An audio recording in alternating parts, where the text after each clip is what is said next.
Assalamualaikum warahmatullahi wabarakatuh. Halo semuanya, Sobat ASN dimanapun kalian berada. Salam hangat dan salam jumpa dari saya. Saya Ika Heruna Simanjuntak. Hari ini akan memfasilitasi pembelajaran kita di pelatihan teknis manajemen ASN untuk mata pelatihan kompensasi dan perlindungan ASN. Adapun topik spesifik yang hari ini akan kita bahas bersama yaitu mengenai bantuan hukum pegawai ASN. Pegawai ASN di sini di dalam Undang-Undang 20 tahun 2023 tentang ASN terdiri dari pegawai negeri sipil dan pegawai pemerintah dengan perjanjian kerja.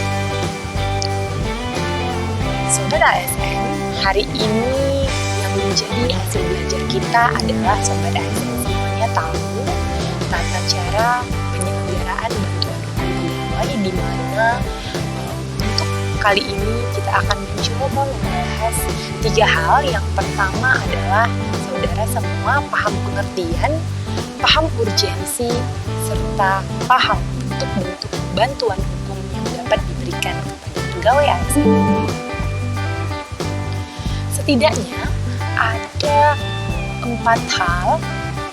5 yang menjadi penyebab timbulnya sengketa ASN. Penyebab timbulnya sengketa ASN ini ada 5 hal, yaitu yang pertama karena konflik kepentingan, yang kedua informasi yang tidak memadai pada saat seorang pegawai ASN ini mengambil keputusan, yang ketiga mungkin ada tekanan pihak eksternal untuk membuat sebuah kebijakan atau keputusan sehingga pada akhirnya ini menabrakkan seorang pegawai ini pada sebuah kasus atau perkara hukum. Yang keempat, faktor like and dislike ini juga terjadi sebagai hal yang menyebabkan adanya sengketa antara pegawai ASN baik sifatnya internal maupun eksternal. Dan yang kelima adalah penyalahgunaan wewenang. Ini ada potensi fraud gitu ya, yang di dalam diri pribadi ASN ini sudah melaksanakan kecurangan ya, ataupun segala hal yang menyalahi kewenangan sebagaimana yang telah diberikan oleh peraturan. Kelima hal inilah yang menyebabkan seorang ASN ini bisa berbenturan ya, atau menghadapi suatu perkara hukum. Bantuan hukum pada dasarnya merupakan upaya pelindungan hukum karena adanya prinsip persamaan semua warga negara berkepentingan. Dan ini merupakan hak konstitusional bagi setiap warga negara di Indonesia, khususnya terkait pegawai ASN. Bantuan hukum juga didefinisikan sebagai pemberian layanan hukum ya dalam menangani masalah. Ya, karena kita tahu bersama tidak semua pegawai ASN memiliki kompetensi, skill maupun pengetahuan dalam berhadapan dengan kasus hukum maupun memenangkan sebuah kasus hukum. Gitu. Makanya perlu ada masukan gitu ya, pendampingan dari seorang pegawai ASN ketika dia berperkara di depan hukum. Nah, di dalam Undang-Undang Kekuasaan Kehakiman, tepatnya Undang-Undang Nomor 48 Tahun 2009, disebutkan bahwa bantuan hukum atau legal aid itu adalah pemberian jasa yang sifatnya adalah jasa terkait hukum gitu ya kepada seseorang yang terlibat dalam suatu kasus atau perkara yang dilakukan bisa dengan cuma atau juga bisa dengan. Namun yang perlu kita disclaimer di sini yang kita bahas adalah bantuan hukum bukan dalam ranah luas bagi semua warga negara, namun kita spesifikkan kepada pegawai ASN saja karena kita ada dalam ranah mata pelatihan kompensasi dan penghargaan terhadap ASN ya. Nah, Sobat ASN, untuk memahami urgensi dan secara konsep bagaimana sebuah bantuan hukum itu harus diberikan kepada pegawai ASN, mengingat ada 4 konsep dasar yang menjadi pegangan kita. Yang pertama, kita tahu Undang-Undang Dasar Negara Republik Indonesia tahun 1945 telah mengamanatkan bahwa semua warga negara sama kedudukannya di depan hukum. Ya, karena kita mengetahui ya, di pasal 1 ayat 3 disebutkan bahwa Indonesia adalah negara hukum, artinya semua pelaksanaan penyelenggaraan negara kita harus didasarkan pada regulasi ya, termasuk kewenangan juga diberikan berdasarkan regulasi. Yang kedua, jaminan perlindungan hukum warga negara. Semua warga negara perlu dilindungi secara hukum gitu ya. Apakah itu PNS, P3K dan konstitusinya. Lalu yang ketiga, pendampingan hukum terhadap warga negara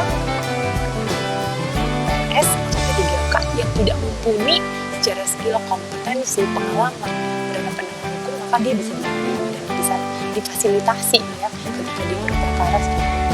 Lalu yang keempat, keadilan bagi warga negara gitu ya, kita juga menjamin prinsip keadilan terutama terhadap pegawai ASN. Sobat ASN semuanya, di dalam Undang-Undang 20 tahun 2023 tentang ASN, ini merupakan aturan baru di lingkup ASN di pasal 21 ayat 1 dan 2 menyatakan bahwa pegawai ASN itu berhak mendapatkan penghargaan dan pengakuan yang sifatnya material maupun non material ya. Di mana salah satu komponen penghargaan dan pengakuan pegawai ASN ini terdiri atas salah satunya bantuan hukum. Untuk lebih lengkapnya kita bisa simak di slide berikutnya. Ya, kita tahu sebagai seorang pegawai ASN kita punya hak dan kewajiban. Ya, teman-teman ya, kewajiban di Undang-Undang 20 tahun 2023 disebutkan gitu ya bahwa pegawai ASN itu harus setia dan taat kepada Pancasila, Undang-Undang Dasar Negara Republik Indonesia dan NKRI serta pemerintah yang sah. Juga kita wajib menaati ketentuan, melaksanakan nilai dasar ASN, menjaga netralitas, bersedia ditempatkan di seluruh wilayah negara Republik Indonesia. Nah, ini juga dilengkapi dengan peraturan terkait disiplin PNS, kode etik dan kode perilaku serta nilai-nilai dasar dalam menjalankan tugas dan fungsi kita. Instansi kita juga wajib untuk melaksanakan penegakan disiplin ketika kita tidak melaksanakan kewajiban atau menghindari larangan yang telah diatur kepada kita. Jadi ketika ada pegawai ASN yang tidak taat kewajiban, ada mekanisme untuk menegakkan pelanggaran disiplin dan dia dapat jatuh hukuman disiplin. Nah, setelah kita melaksanakan kewajiban kita patuh terhadap kode etik dan kode perilaku dan nilai-nilai dasar ASN, maka kita bisa mendapatkan hak ya kompensasi yang ultima ya. Ada 7 yang mulai dari penghasilan, penghargaan, tunjangan, jaminan sosial, lingkungan kerja, pengembangan diri, dan kita bahas hari ini adalah mengenai bantuan hukum. Nah, jadi bantuan hukum ini merupakan salah satu hak ya kompensasi yang dapat dituntut oleh seorang pegawai ASN. Adapun skema pemberian bantuan hukum ini adalah kita seorang pegawai aparatur sipil negara, kita punya tugas pokok dan fungsi kita dalam menjalankan tugas kita sebagai pelayan publik, pelaksana kebijakan publik, dan perekat pemersatu bangsa. Maka dalam menjalankan tugas pokok dan fungsi ini dikaitkan dengan 5 penyebab di awal tadi, maka kita juga rentan bersinggungan dengan perkara hukum dan permasalahan hukum. Maka kita perlu dilindungi secara hukum dalam menjalankan tugas dan fungsi kita. Nah, di dalam Undang-Undang 20 tahun 2023 disebutkan bahwa salah satu pihak yang dapat memberikan bantuan hukum kepada pegawai ASN adalah organisasi profesi gitu ya. Kita mengenal di Indonesia ada yang disebut sebagai Korpri gitu ya. Ini juga bisa mempunyai lembaga bantuan hukumnya yang bisa memberikan fasilitas pendampingan bantuan hukum kepada seluruh pegawai ASN di Indonesia. Ini kita lanjut kepada siapa yang dapat memberikan bantuan hukum kepada pegawai. Dalam regulasi kita lihat bahwa ada peran dari instansi pemerintah ya. Kita tahu di beberapa instansi pemerintah ada unit yang membidangi hukum yang dapat mewakili instansi pemerintah dalam beracara di pengadilan ya. Serta bisa juga ketika ada suatu pegawai ASN yang berperkara secara hukum, maka dia dapat memberikan konsultasi dan bantuan hukum kepada si pegawai ASN ini, terutama ketika si pegawai ASN ini dalam menjalankan tugas dan fungsinya bersinggungan dengan perkara hukum. Lalu yang tadi saya sebutkan sebelumnya, ada peran dari organisasi profesi gitu ya, bisa memberikan dan advokasi kepada anggota organisasi profesi ASN terhadap dalam tahap dugaan gitu ya, utamanya dalam sistem merit dan pelaksanaan manajemen ASN gitu. Maka ini bisa dilakukan. Ya, ini ada di pasal 62 ayat 3 Undang-Undang 20 tahun 2023 tentang ASN.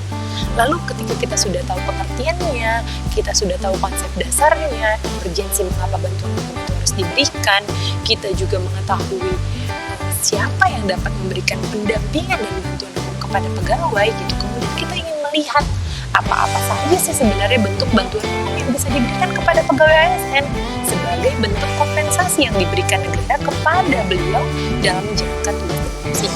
Ya, ada 2 bentuknya. Yang pertama adalah litigasi, yaitu penyelesaian permasalahan hukum yang ditangani atau diselesaikan di luar pengadilan gitu ya. Jadi dalam menyelesaikan suatu perkara dengan permasalahan hukum tidak digunakan mekanisme peradilan, tapi digunakan dengan cara win-win solution seperti konsultasi gitu ya, mediasi, bisa juga bentuknya pengaduan dan kemudian difasilitasi dibatasi. Nah, ini adalah upaya-upaya yang bisa dilakukan ketika ranah yang ditempuh bukanlah pengadilan hukum, tapi pendampingan hukum juga bisa diberikan dalam bentuk mitigasi. Lalu kemudian litigasi, penyelesaian permasalahan hukum yang ditangani dan diselesaikan melalui peradilan. Nah, ini juga peran bantuan hukum yang sangat penting ketika seorang pegawai ASN sudah masuk ke dalam sistem peradilan kita, maka perlu ada pendampingan utamanya pegawai ASN yang sekali belum punya skill, kompetensi dan kemampuan untuk berhadapan atau berperkara jenis misalnya perkara pidana di peradilan umum, perkara perdata di peradilan umum, lalu ada di PT UN, ya, ada juga di lembaga peradilan lainnya yang bersinggungan dengan tugas dan fungsi pegawai ASN. Nah, ini sebenarnya adalah pengetahuan dasar yang harus kita ketahui ketika kita ingin memberikan, kita sebagai pengelola kepegawaian ingin memberikan kompensasi kepada pegawai kita, utamanya ketika mereka bersandungan dengan permasalahan hukum. Nah, sampai di sini teman-teman sudah mengetahui dasar-dasar ya pengertian, konsepsi, urgensi, dan bentuknya. Nah, kita akan bertemu kembali di video berikutnya di mana kita akan menjelaskan step by step bagaimana tata cara memberikan ya bantuan hukum kepada pegawai ASN kita. Demikian penjelasan dari saya, semoga video ini bermanfaat. Salam semangat dan sehat selalu. Assalamualaikum warahmatullahi wabarakatuh.